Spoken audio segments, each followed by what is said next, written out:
This is Sneaker Gears. My name is Levi. Today we're bringing you the finale of the Jordan XXX Countdown Decades Collection, coming at you with the 10, the 20, and the 30.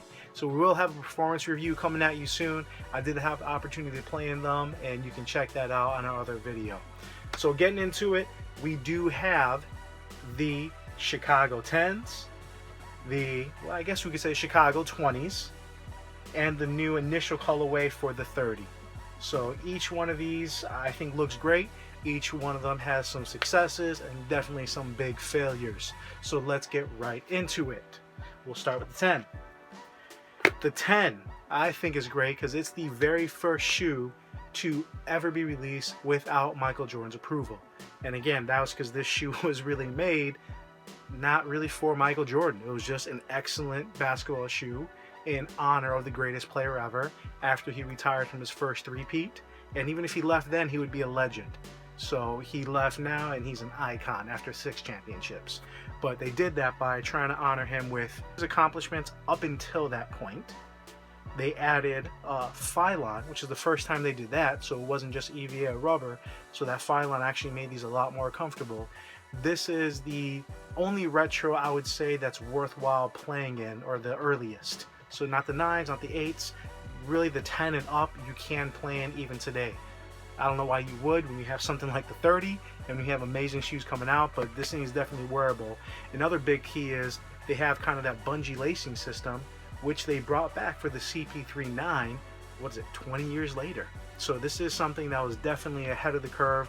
They did put a lot of performance into it, and you can tell they added the leather additional overlays on both sides. Again, that was for support. If you watch our 11 video, you see that's where some of the inspiration came when they did the 11s. Let's get into the 20. The 20 is another one that was made a lot in honor of Jordan. There's actually over 200 achievements and Jordan experiences, laser etched items and markings on the strap, which is really impressive. So the inner booty, or inner sleeve as it were, actually uses kind of Nike sphere, so this is supposed to be incredibly breathable. You have that leather overlay along with the strap, and then it has an ankle collar. All of this helps with containment, and you kind of hear that word with Eric Rivard with the Kobe 10s when they came out with that high top, or Kobe 9s, where you have that feeling, that tactile sensation. So you're able to play in what essentially is a low top basketball shoe, but this gives you that feeling as if it's a high top, and it gives you a little more confidence, more secure.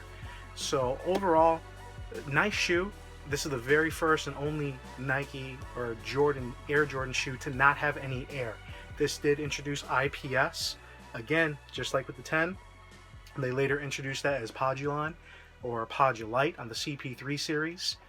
This, because it's not air, this cushioning does eventually give out. It's foam. So it loses its air, loses its resiliency. So these do become uncomfortable over time. But initially bought, Nightwing actually said the best retro he played in was the 20 when they re-released these. So this is still a very solid basketball shoe. But again, it does not outlast as some of the retros do, because when you have air, the air is never going to give way. It's just a cool looking shoe. So typical Tinker. Use that patent leather, just unique. Let's get into the 30. 30! So this is the jam that should be a 29.5. I do have my 30 review, so I do think it is an amazing performer. The marketing spiel, they try to call his airness Air Jordan, which is already good enough.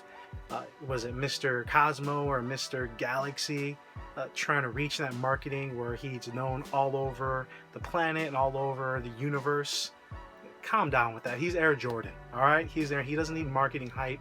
If they would have talked about the performance of this shoe and the work they put in, it would have been fine. Now, the rumors are they did have a completely different design on the 30. Jordan didn't sign off. So when he didn't sign off, they went back to the drawing board and really just took from the 29. So this was design-wise only, I think, a failure, and marketing-wise a failure. But as a performer, as an execution, as a basketball shoe, they hit it out of the park.